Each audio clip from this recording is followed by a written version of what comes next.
কালকে মা ভাত দিয়ে খাওয়ার জন্য একটু আলু মাখা করে, আর সেই আলু মাখাটা খাওয়ার পরে একটুখানি বেঁচেছিল, তো সেটা দিয়ে আমি আজকে সন্ধ্যাবেলায় আলুর চপ বানালাম। সাইজটা খুব একটা ভালো হয়নি, কিন্তু খেতে কেমন হবে জানি না।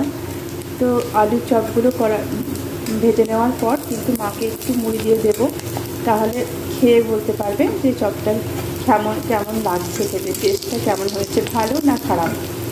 তো সেই জন্যই চপগুলোকে খাচ্ছি।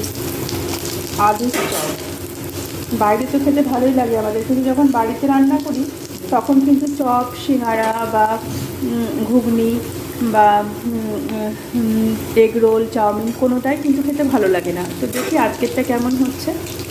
চপগুলো ভেজে তুলে নিলাম, এরপর মাকে মুড়ি দিয়ে দেবো আর দেখব মা খেয়ে কী বলে। ও মা, দেখো তো কেমন হয়েছে, কেমন হয়েছে মা? খুব ভালো হয়েছে। ভালো হয়েছে? আচ্ছা খাও।